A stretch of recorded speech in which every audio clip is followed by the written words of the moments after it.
Today I have the special pleasure of introducing our first plenary speaker of the day. Our first plenary speaker is Dr. Nikki Markiel. Dr. Nikki Markiel is a member of the Defense Intelligence Senior Leadership and serves as the Senior GEOINT, or Geospatial-Intelligence Authority for Geomatics, SGA. Source Directorate, National Geospatial-Intelligence Agency, NGA. Without further ado, Nikki, the floor is yours.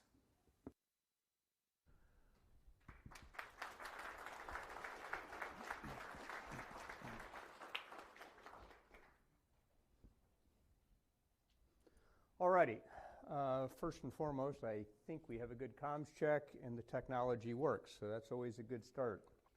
Good morning. It is, quite frankly, a distinct pleasure to be here. Today's session really, hopefully within the next hour, is to accomplish two things. The first is to educate you. The second, hopefully, is to scare you.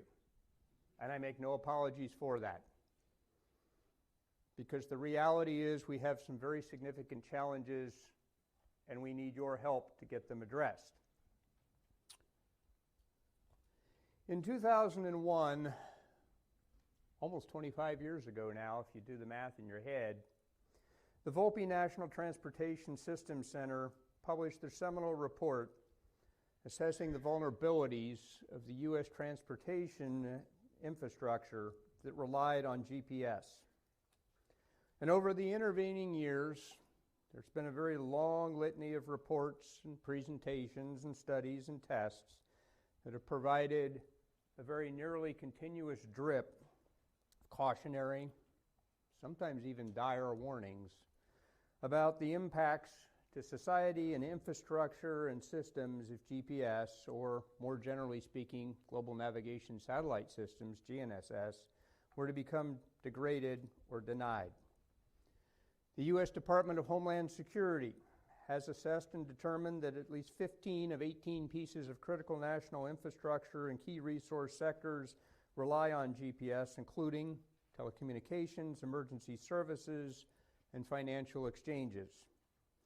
Any of us who've attended one of these ION meetings over the last 20 years has most likely heard that message over and over. We depend upon GPS.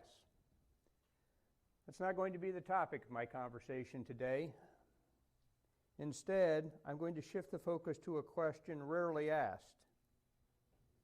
What does GPS depend upon? Satellites, all satellites, not just GPS, but obviously including GPS and GNSS, are critically dependent on geodetic products to operate.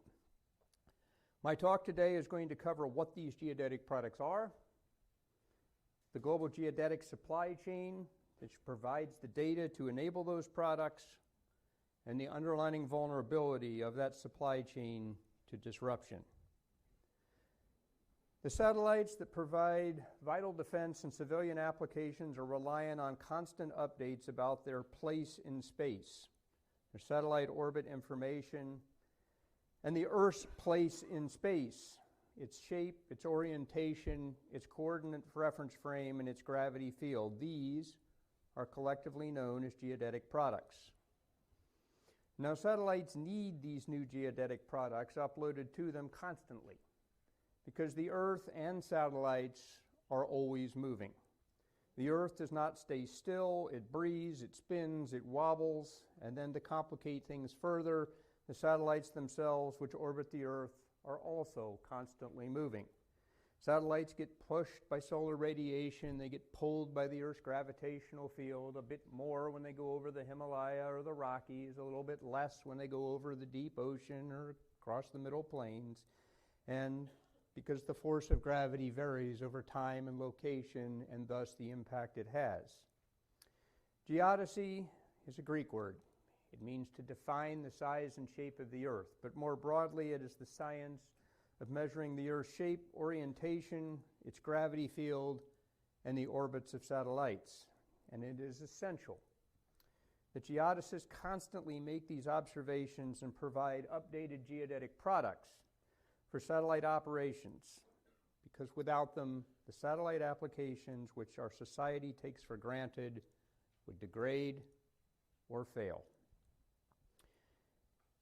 Now, those geodetic products are created through an almost invisible system.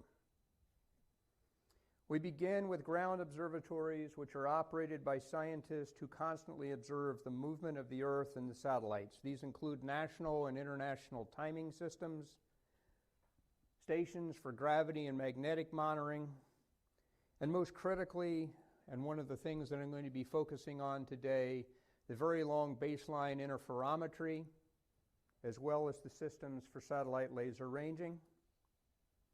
The data they collect then goes to data centers, operated by specialists who do the quality checks of the data and then make it available to the global geodesy analysis community.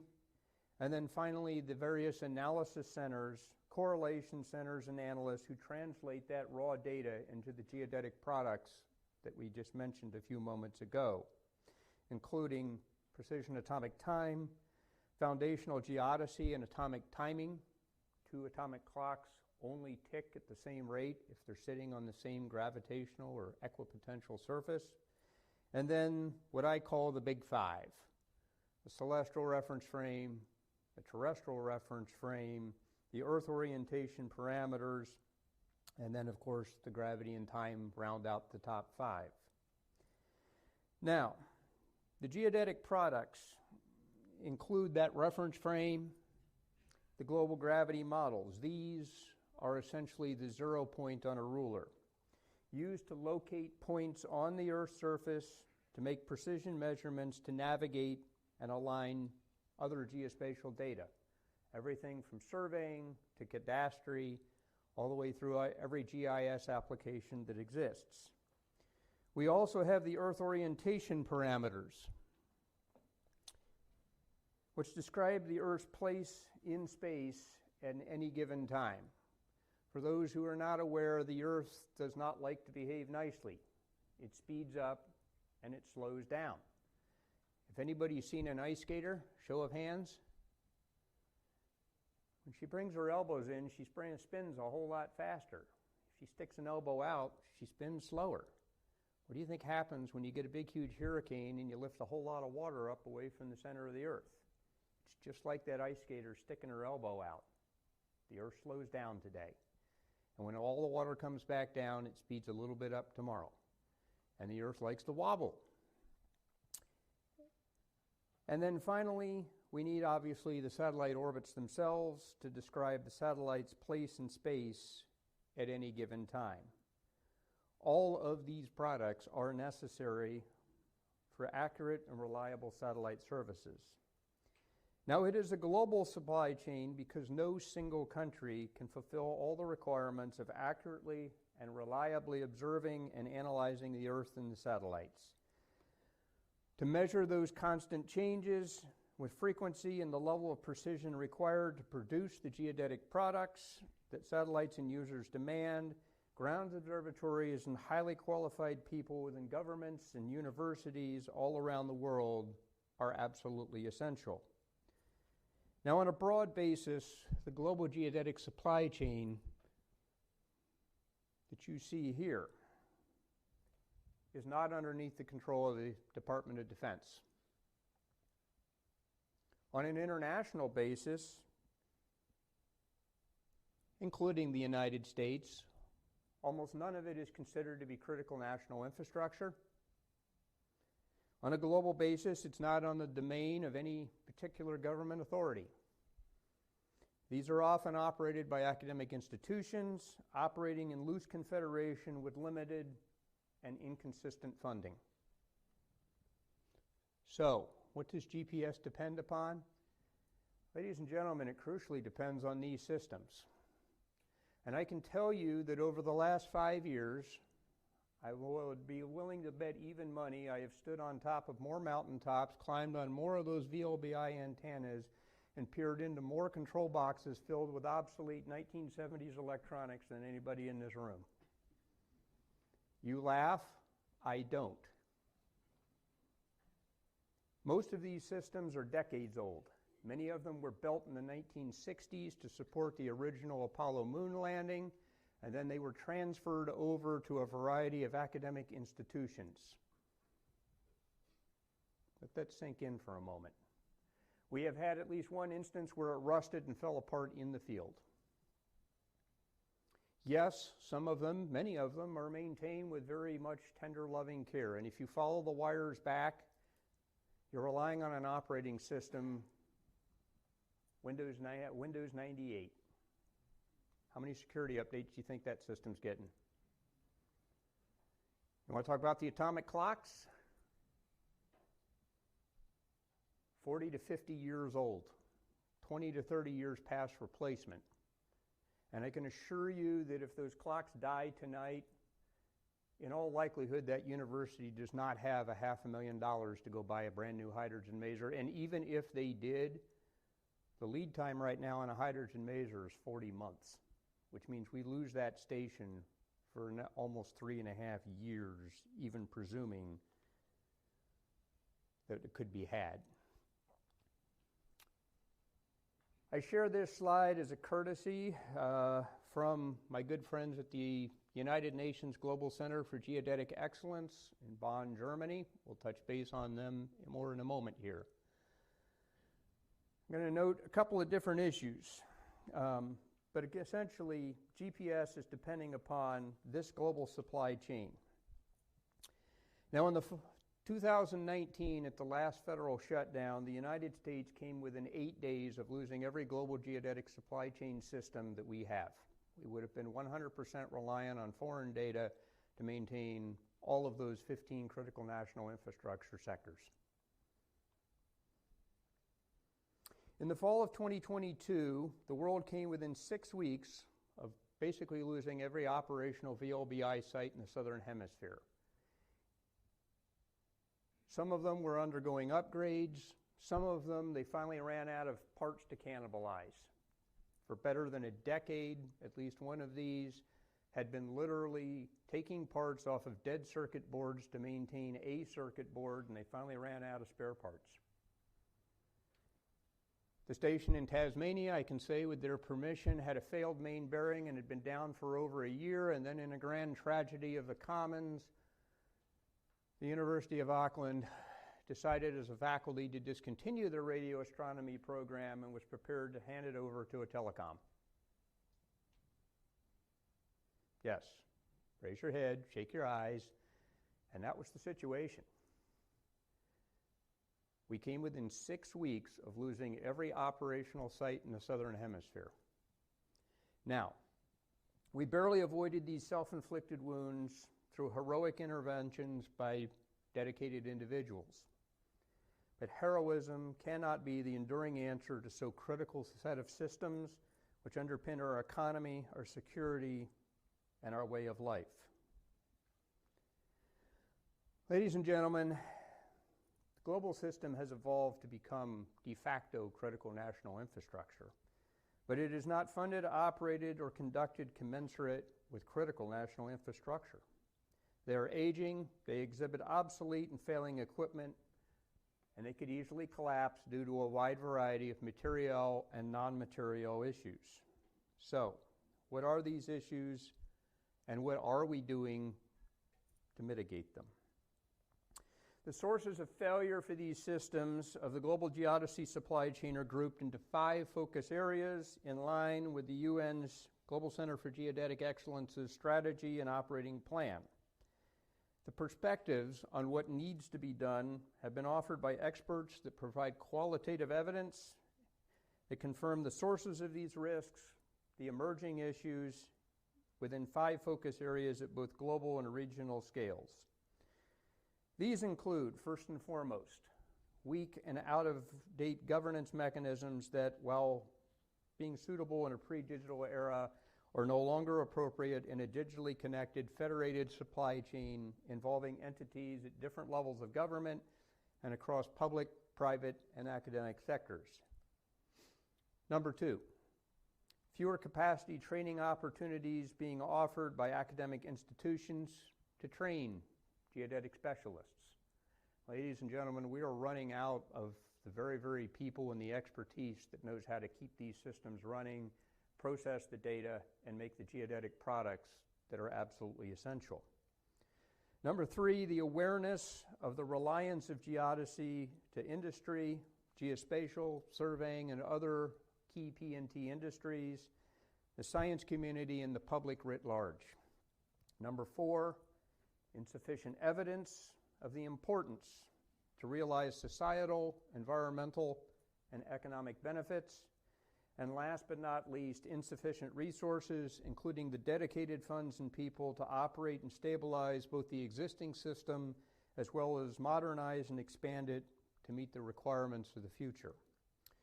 So let us discuss each of these in turn, both in terms of what is being done and as a call of action to you today. First, I will focus on governance. In April of last year, NGA championed a 2-day expert consultation to strengthen the global geodesy supply chain at the United Nations in Bonn, Germany, the Global Center for Geodetic Excellence. That event brought 49 experts in both technical and the policy issues of PNT, spanning 15 member states. The consultation identified that the governance of the global geodesy supply chain at both the global and the regional levels in all regions is not commensurate with the risk of degradation or failure and the impacts that this would cause. The analogy of building a beautiful building on foundations of sand is an apt analogy of our current global system.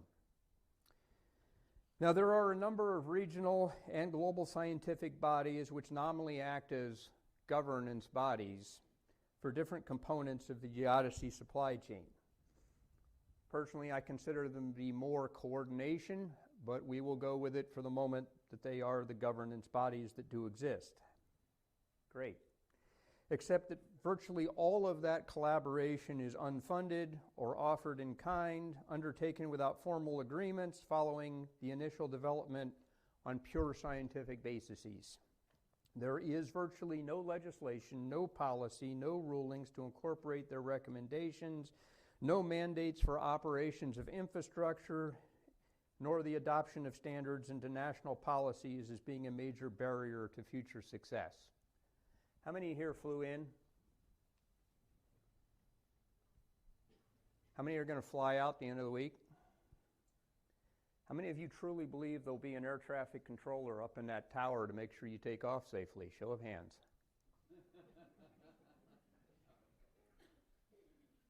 Ladies and gentlemen, there is no guarantee there's going to be geodetic flowing tomorrow. None. It's not critical national infrastructure.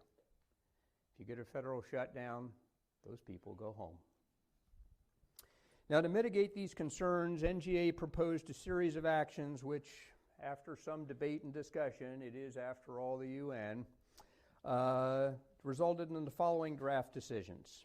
And I'll quickly summarize what was a bit of a longer discussion. But first of all, we all acknowledge there's a risk and a problem.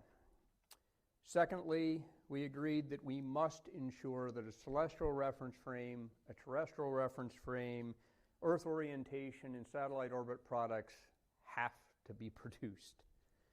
Number 3, we resolved to continue and to coordinate and advance mutual efforts to work with the UN GGCE to sustain and advance the global geodetic supply chain, to stabilize it, to foster resiliency and integrity, to openly share data, to sustain a next generation of system, which is desperately and badly needed, to advance geodetic expertise, to actually make use of that data, and to advocate for the better awareness within and across member states, international forums, and complementary organizations such as the Institute of Navigation. And finally, we agreed to support the UN in the development, the creation of the first joint development plan, which I am happy to say that Monday before last was finally and formally released. So not bad for 8 months worth of work. And we are obviously working quite closely to coordinate efforts across key international partners to establish working groups to realize these objectives. And I will give a nod of thanks to the Department of State for their strong effort over the last several months with a number of key, I believe we're up to 3 different mission partners that have initially been engaged with. Now, I will move on to the second, which is the issue of capacity. Ladies and gentlemen, last decade, the United States graduated 19 students, U.S. citizens, in geodesy. While I was visiting Europe in the spring of last year, I repeatedly heard of geodetic programs across the continent exhibiting significant declines, in some cases up to 90%, and there are similarly concerning numbers that emerge anecdotally across the southern hemisphere. Now, there is obviously and can be considerable debate as to the number of geodesist professionals required to support PNT across the U.S. government, our industry, and our academia, but I think we can all reasonably state that 19 is inadequate to backfill the current and pending retirement of geodetic professionals across the nation. The aforementioned UN engagement, it was exceedingly clear that similar challenges are present across multiple member states. Now, there are several regional and national initiatives and achievements to boost capacity. In general, however, the number of university courses and other formal geodesy programs are fundamentally reducing, and the reasons for this drop are unclear. Is this due to a lack of demand because of the specialized nature of geodesy? Or is it just the general lack of awareness of it being a career choice? And this is perhaps the first of the areas where we need the help of ION to help get an answer to that question and to build the broader societal awareness. Now, many national and international partners are keen to grow the number of national geodesists through re-engagement of the academic sector, online schools or geodesy schools offered by specialists outside of universities. More multilingual training is an absolutely essential requirement, especially in the southern hemisphere. And then multilateral partnerships between member states. Now, last month, NGA, along with the National Geodetic Survey and NASA, directly supported with the National Academy of Sciences and Engineering, Mathematics, convening a meeting of experts to explore how the U.S. can strengthen the future geodesy workforce. I'm going to give a few takeaways from my perspective. First and foremost, the demand for geodetic products is absolutely essential to a broad array of commercial industries, key elements of critical national infrastructure, including satellite systems and many of our sister sciences. These customers rely on products primarily provided by government and major international scientific organizations. But there is little, if any, commercial viability for primary geodetic products. To quote one particular president, "I can't make a dime making a reference frame." These customers, though, have a very large and generally unmet need for their workforce to understand the fundamental principles of geodesy. To quote a few more folks from that meeting, I have, geomatic specialists, and they don't understand what a datum is. I'll quote another one. Very large GIS operation. What is a reference frame and why should I care? He understood, but getting that information down to rank and file was missing. So I believe we have a very huge unmet need. That while we may not necessarily need thousands of geodesists, we do need to develop thousands of people who can spell it. And finally, while the demand might be modest and concentrated in niche or scientific organizations, that need for a broader societal awareness is very, very keen. Now, to solve this issue, NGA at least is looking at new and creative ways to do our part. We have now for 2 consecutive years enabled high school internships with top secret clearances, and we're headed to our 3rd year for the program. We're also looking at a number of different programs to draw workers without college degrees into GEOINT. Do you necessarily have to have a 4-year degree to come work? And I'm going to speak in a few moments to some demographic challenges, but I would submit that it may be time for us to rethink a little bit about how do we actually wind up getting people in the door and making good use of them. In our case, to start, we've initiated a geospatially themed age grade targeted program to accelerate the trajectory of geospatial professionals into the workforce, proactively manage our workforce, and most importantly, become a trusted member of our community. We have leveraged enterprise partnership agreements to engage with academic partners that may not currently have a geospatial or geodesy capability, providing curriculum and program development, helping to support and prepare faculty and students for research and careers in the geospatial fields, and develop the skills that NGA needs to accomplish its goals.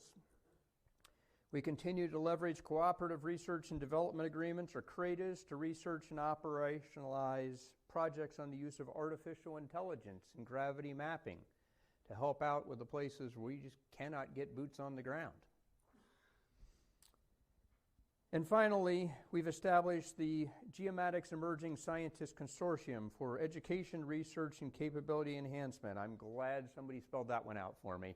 GeoESCON is what we basically call it, which is a contracted effort with members across some of the nation's top geomatics programs, such as those at The Ohio State University, the Missouri University of Science and Technology, Purdue, Oregon State, University of Florida, University of Missouri St. Louis, and St. Louis University. And if I missed some university that's been recently added, you have my apologies. That was not a slight.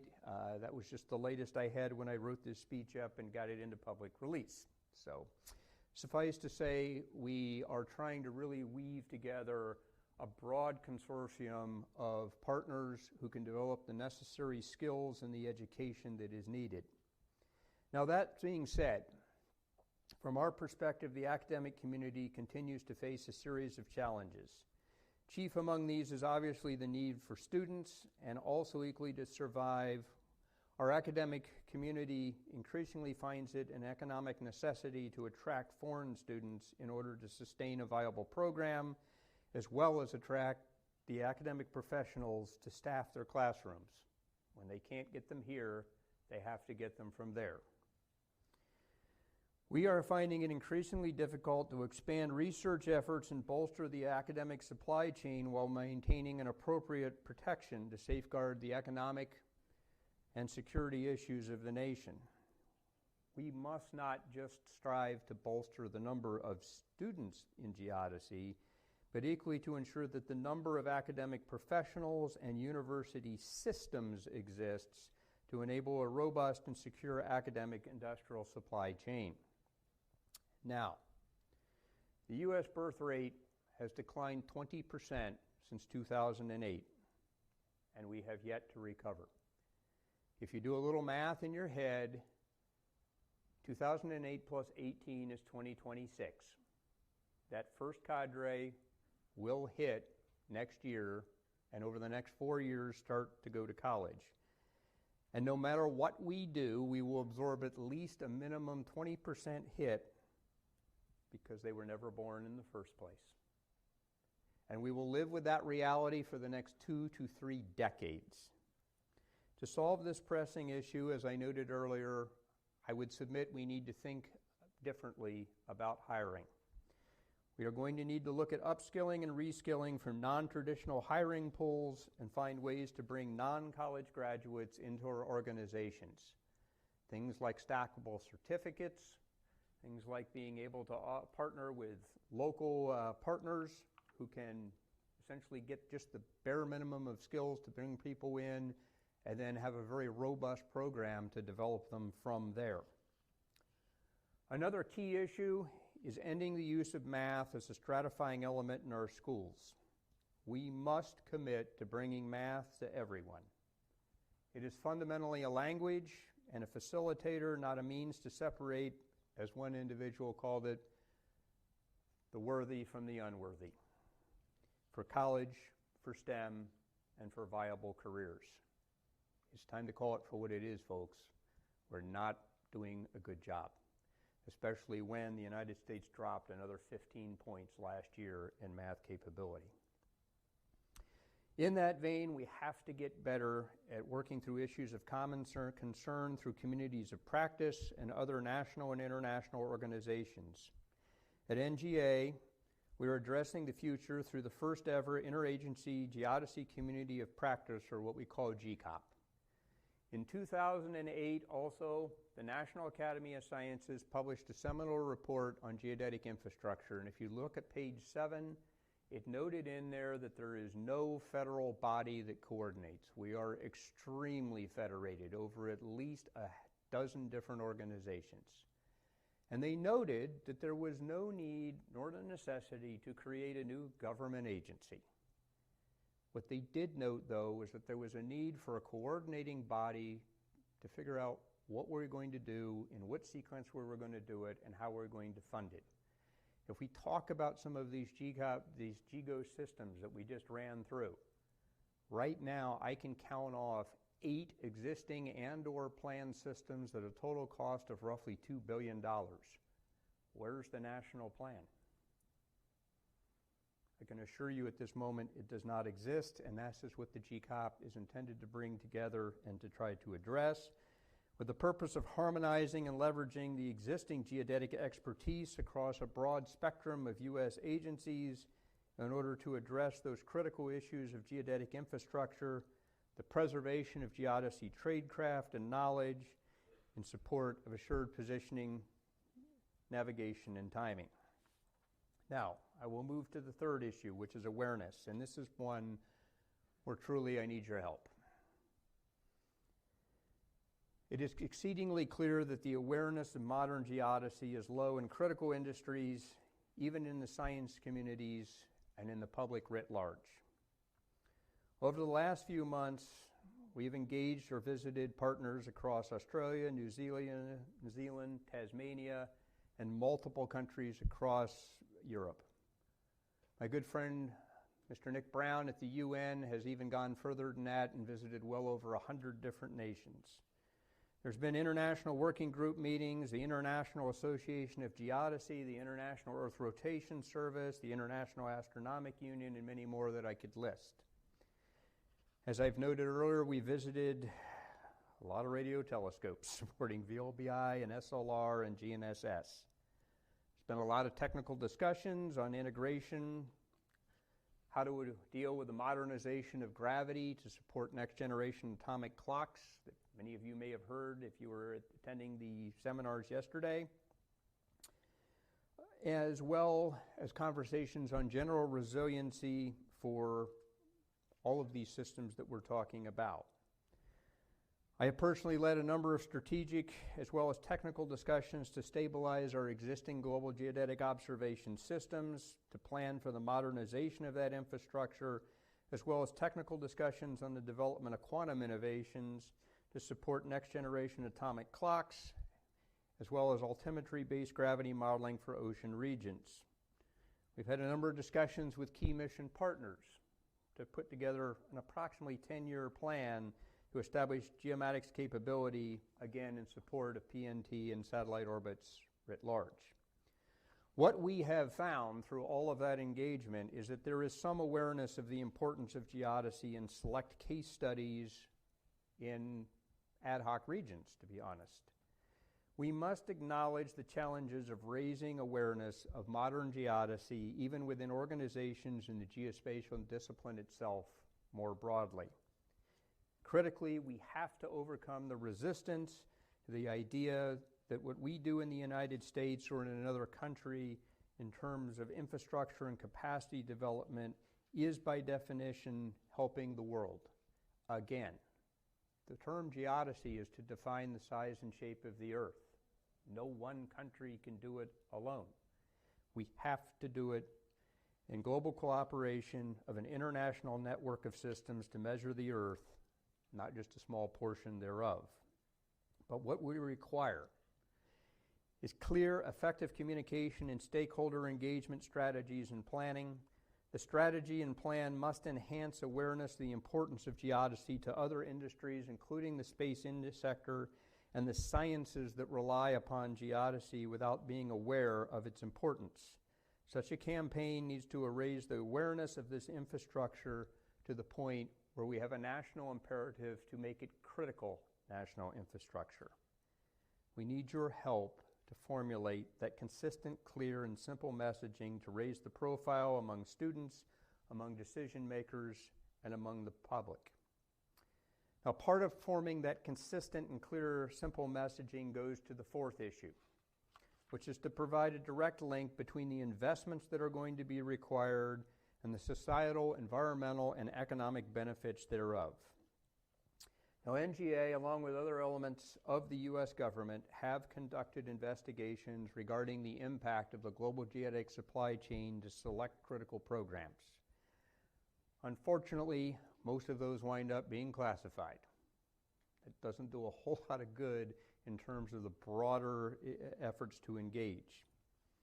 We're also aware of a number of studies across the United States, the UK, Australia, and Europe that provide quantitative information on the importance of geodesy to select user segments. However, many of the societal benefits are not quantified, nor is the value for the money evidence of geodetic techniques. Once again, we need your help to transform a number of studies, reports, and technical efforts into concise discourse communicating the critical dependencies of telecommunications, energy, finance, satellite operations, logistics, transportation, emergency services on the global geodesy supply chain.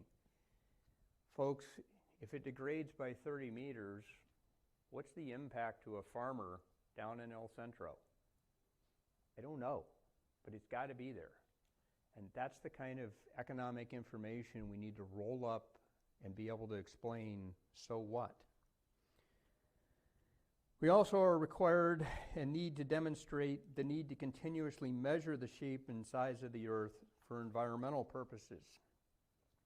Now, scientists are able to document the impact of degrading systems on the scientific aspects.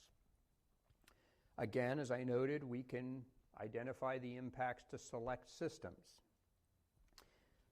But we need help to document that broader impact to national and international economies as a whole.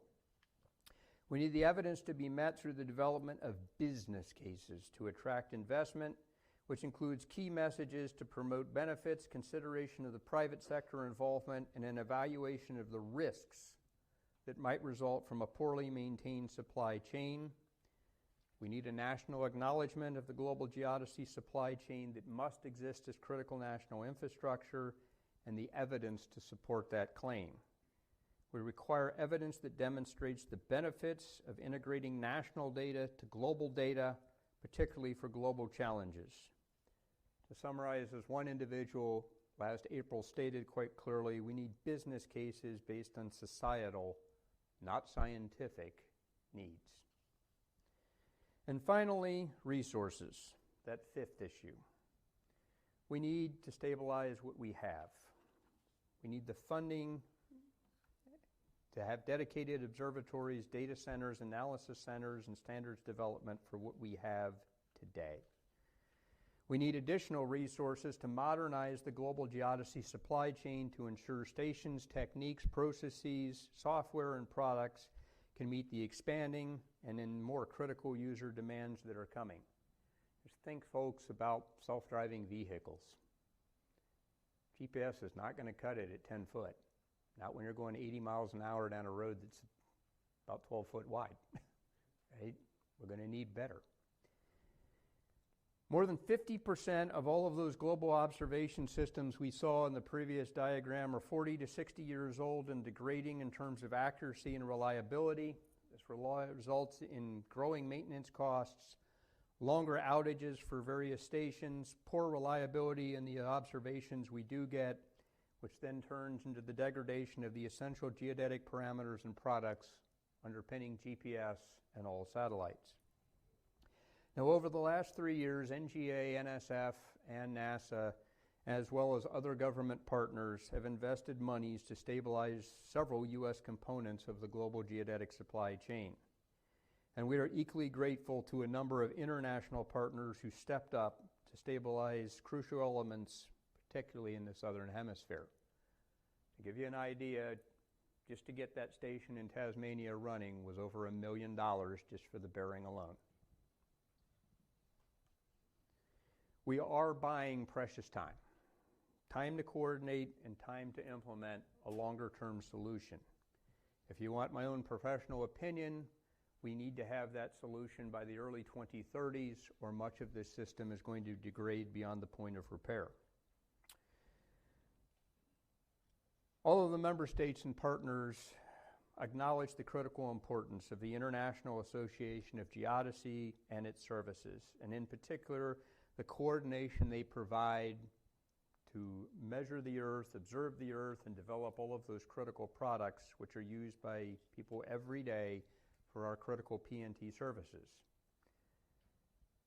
All of the various member states that I've ever talked to express concern for the over-reliance that the world has for this kind of in-kind, handshake type support, voluntarily participation, and the risks that this poses for critical systems, satellite systems, and national economies.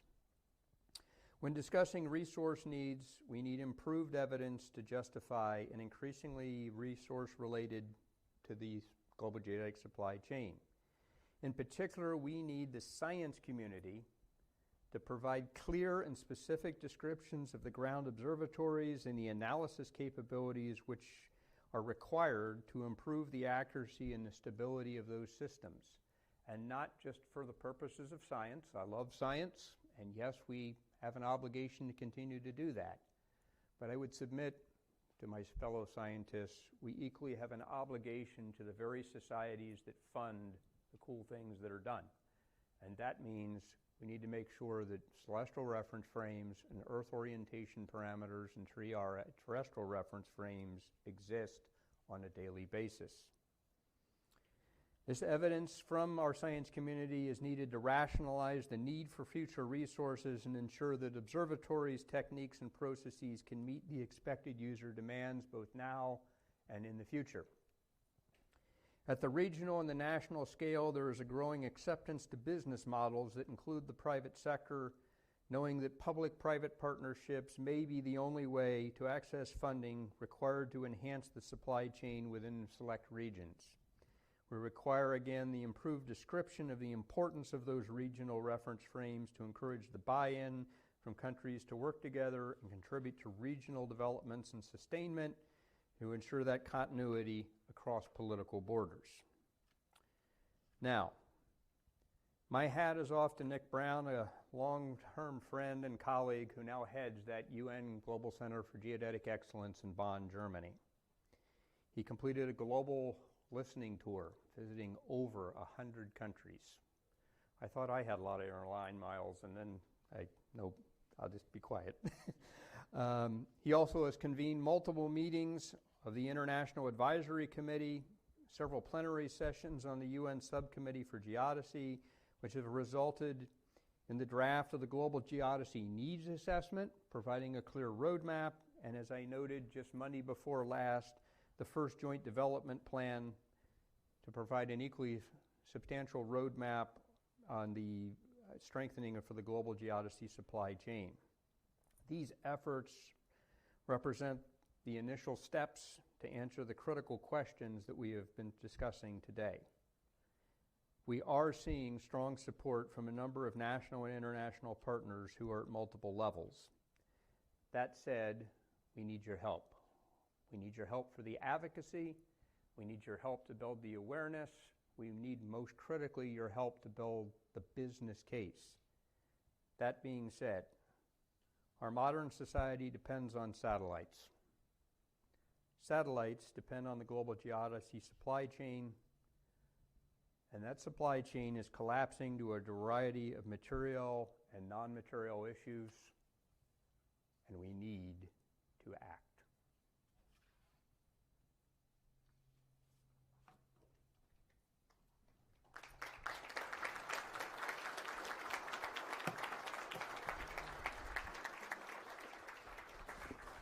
Thank you very much. I think we have some time for questions.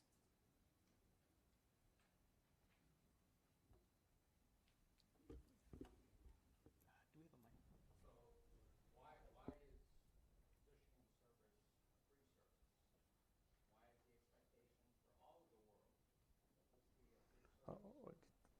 I think we're going to get a mic here so to make sure, and I know we have some folks who are a bit challenged in the hearing. I know my hearing is not what it was when I was 20 either. So, thank you. That was a great talk.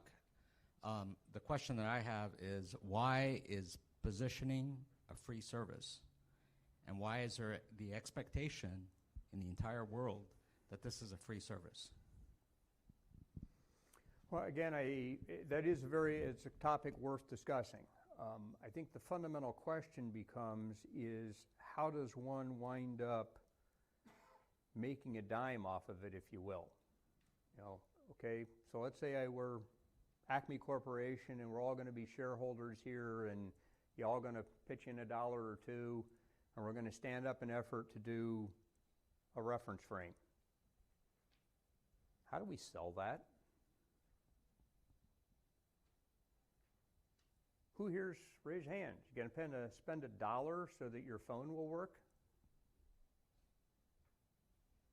For those who don't know, that WGS-84 reference frame, that gravity model and that magnetic model is embedded in virtually every cell phone on the planet. Our ultimate reach is over 6 billion users. So the question becomes, how do you wind up, being able to do that? This becomes the essential problem is that it winds up becoming an aspect of the government because really no one country can really afford to do it. It's much like, okay, who pays for air traffic control? Who pays for air traffic control? Your tax dollars do, right? Boeing doesn't pay for the guy up in the control tower. Delta doesn't pay for that person in the control tower.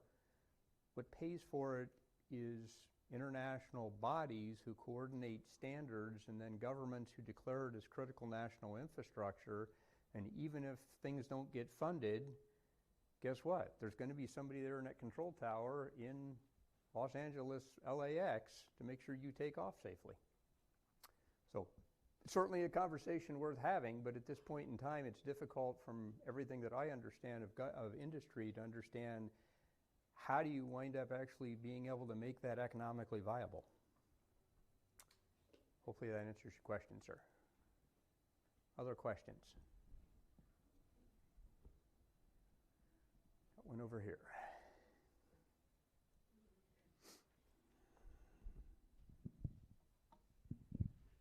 Good morning, thank you. I'm trying to connect the dots based on what you're saying.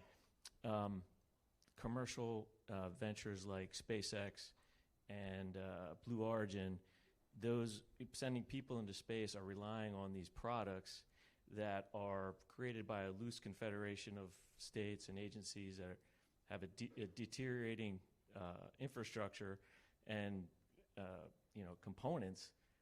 Shouldn't there be a commercial interest on their part to ensure that those products are going to be safe and stable? Why isn't that a source of revenue? Okay, now that is a slightly different question than the production of fundamental models. If you want to go and look at where is the support for the fundamental observatories that need to be able to collect that, that is a conversation I believe truly we should be having. You're right. Whether it's SpaceX or whether it's Blue Origin or whether it's a number of firms in Europe or whether it's firms down in New Zealand, they are crucially dependent upon these systems that are existing. And yet, again, I think this becomes a little bit of the tragedy of the commons. How did these evolve? They were originally created by scientists largely so that we could figure out how to put man on the moon. And then we kind of forgot about them, and scientists kept doing scientific things, right? We take it for granted. I don't know about anybody else. Show of hands, who's been coming to ION meetings for over a decade? 15 years? 20? I I can tell you this is my 19th year. I took the opportunity to scan through, I may have missed one or two, but I scanned through all of the ION technical papers over the last 20-year span. Lots and lots of papers talking about the loss of GPS. I can tell you how many papers I found talking about what does GPS depend upon. The most recent was 2006. We forgot about it. And in fairness, the scientists did a great job, and they were dedicated, and they kept things going with bubble and baling wire and did what they did. And we forgot about it. To your point, and this is my point, is we need industry just to be aware of this and be part of the solution. Other questions?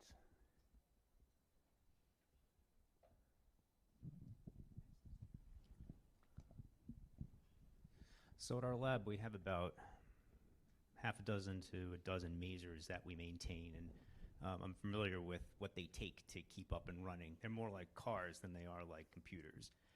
So I found it interesting when you said that there are masers you're worried about at stations that you have that are decades old. So my question is, when you get to the point where they have to be replaced, what attributes of new atomic clocks would be valuable in this environment? We hear from other elements of the industry that they'd like to see improvements to the stability in the short term for doing timing in short to medium range for holdover. Others want to see an improvement in swaps so that they can put them on mobile platforms. I assume that's not as important here, but this probably be a good community to answer that question too, if you can. I don't know if you have any ideas as to what would be valuable in timing capabilities at stations for when these have to be replaced. Well, I think first and foremost, I would defer to folks who actually operates a number of these observatories. I'm more than humble enough to admit that at best I am a decent geodesist, I suppose, but I am certainly not a radio astronomer by any stretch. I would suspect that it's to your first point, because obviously they're wanting to get collections over relatively short windows, and so those kinds of short-term stabilities would be there. I think the larger issue that many of them at this point would like to have just anything modern. I've seen systems that haven't been calibrated in a decade. Why? Because they were inherited from the former Soviet Union, and the host country understandably is not letting any Russians in the country, so that system hasn't been calibrated in a decade because nobody knows how to calibrate it. So to your question, I think a lot of them would be very, very happy just to get a system that isn't held together with literally bubble gum on a daily basis. And again, I stress and bear in mind, the lead time right now is about 40 months, is my understanding, unless somebody has updated information I'm not aware of. So if we lose one of these systems, the first problem is do you think the University of Tasmania, the University of South Africa, the University of Brasilia, the University of Auckland, think these folks have spare $500,000 sitting around? No, they don't. And even if they did, it's 40-month lead time. This again is where we need the engagement to look at what is that plan going to be. And to your point, we're going to have to figure out how to roll that into a hydrogen maser community that may need to figure out how we're going to ramp this up. How as a nation do we make priorities? Is the priority to put a new one at JPL? Is the priority to put a new one at the Naval Observatory? Is the priority to put one at one of these radio telescopes? Right now, we have no means to decide that as a nation. Other questions?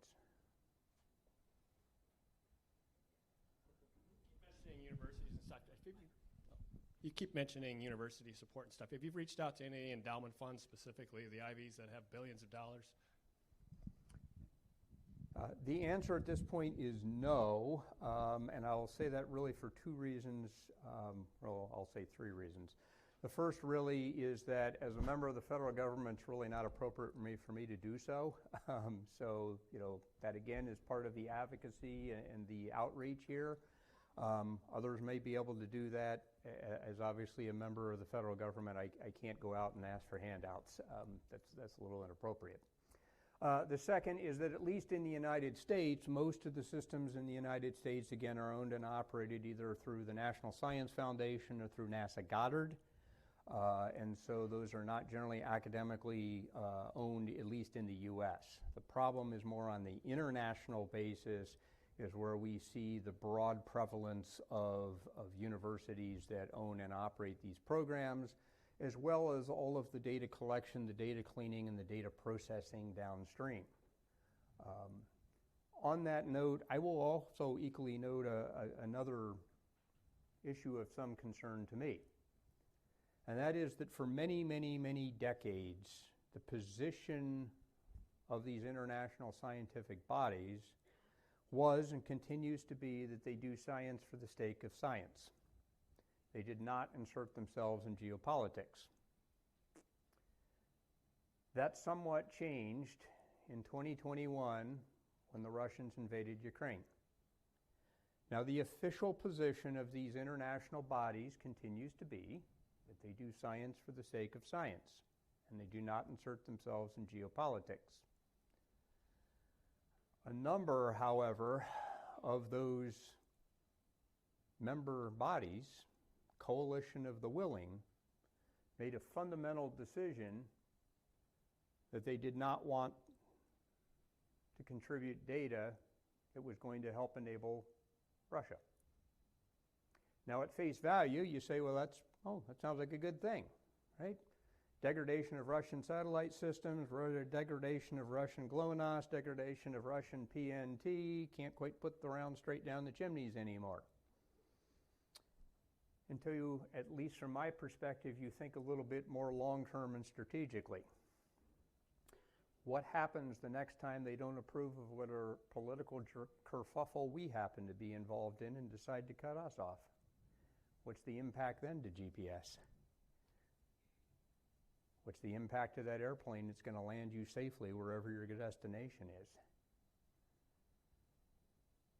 So there, I think, are longer-term concerns that, yes, to your point, in the short term, could we leverage a lot of different things, whether it's industry support, whether it's various academic institutions, to facilitate and go about that process of stabilizing what we have.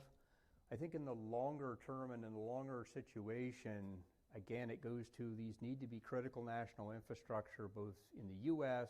as well as abroad, and these need to operate much the same way that we do the World Meteorological Organization or the IHO, the International Hydrographic Organization, that defines the international law of the sea.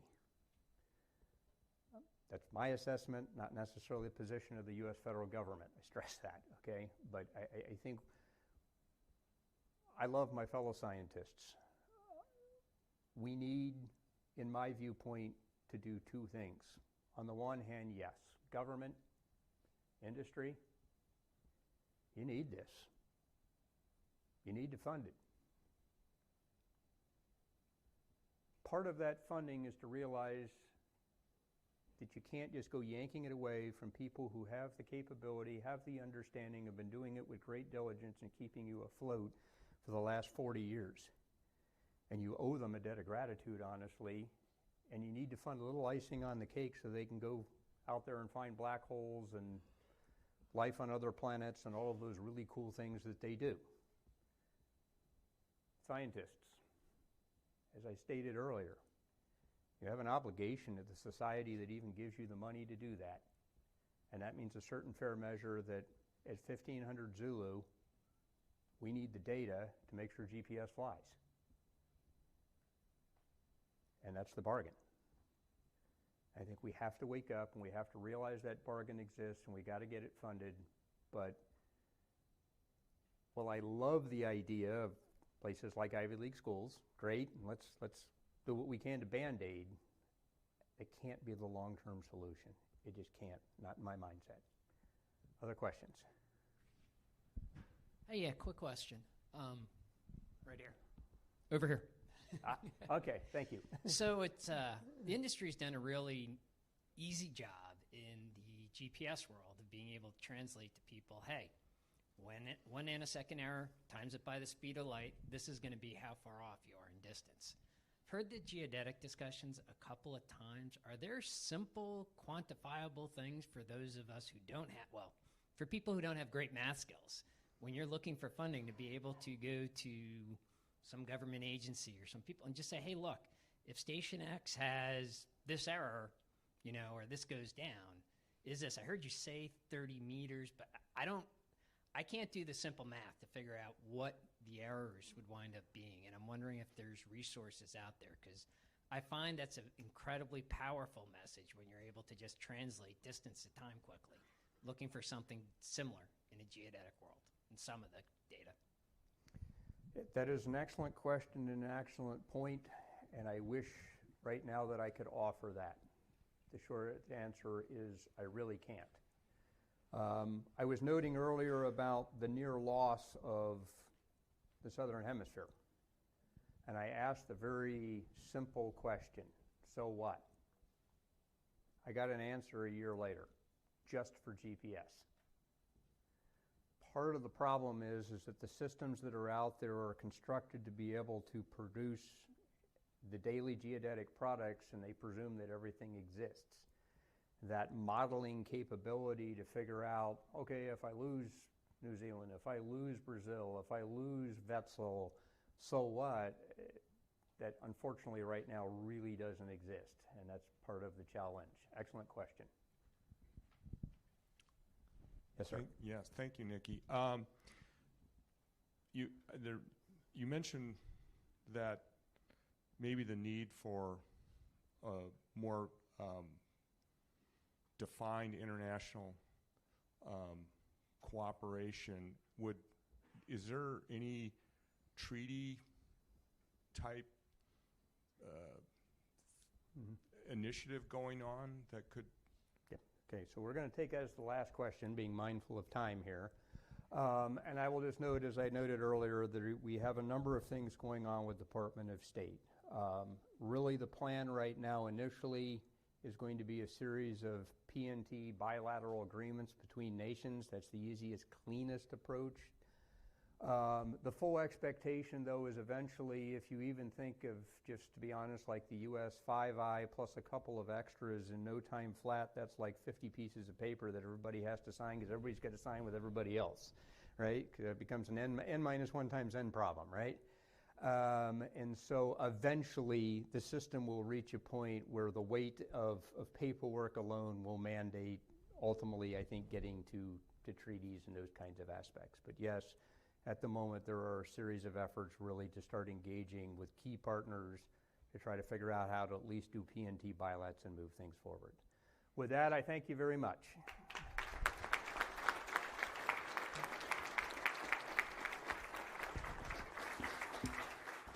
Thank you very much, Dr. Markiel. We will meet back here in exactly 30 minutes, 10:15, for our next keynote speaker. Thank you.